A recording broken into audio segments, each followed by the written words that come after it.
So this is a common question I get asked a lot. How to pronounce the T, the R, and the double R. So first up, let's focus on the easiest one to pronounce, the T's. Now, when it comes to the T's, you have to pronounce them just like in, imagine, British English. You know, there's a stereotype that British people either pronounce the T's really hard with a lot of air, or maybe not at all, like British, and all that stereotype. Well, focus on the first stereotype, that hard, airy T, but with a little bit less air. So it's more like t, t, t, t. Let's practice. We got the first word, torta. Second word, tarta. Third word, tiempo. And fourth word, tonto. Now, what about the single R and the double R? Now, let's focus on the easiest of those two, which is the single R.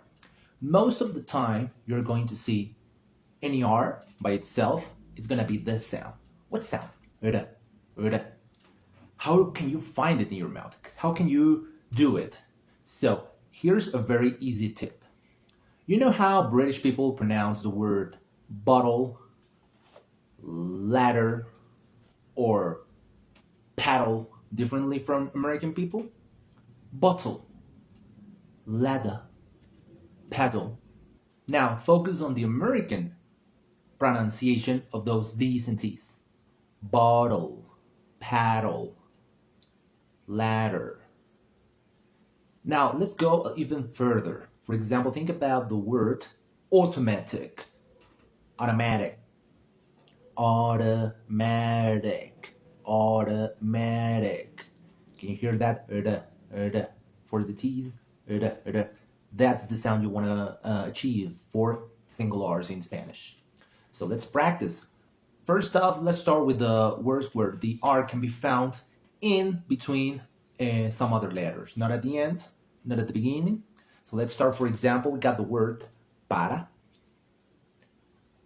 pera, pirata, poro, pura. All right?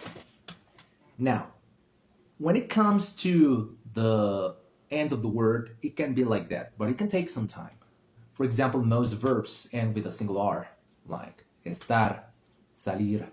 But try to focus on the words where the R is between some letters, so it can be easier for you. And eventually we can get there with the endings of R, single R's.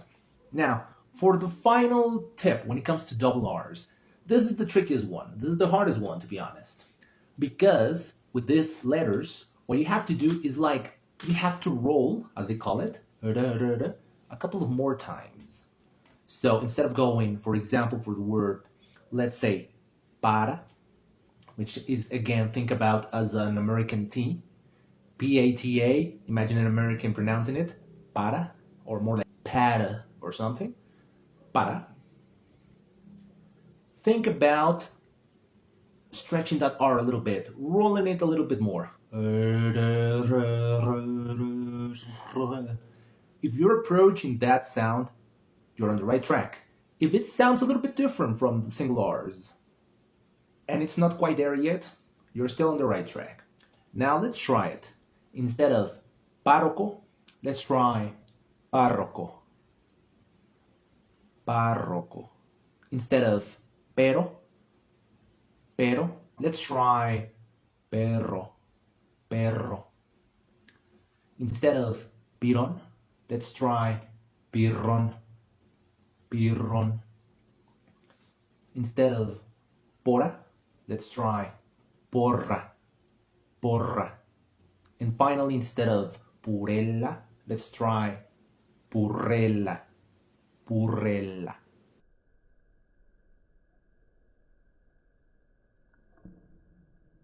For more tips, you can hit the subscribe button and follow me on my social media, Tu Amigo Spanish Lessons.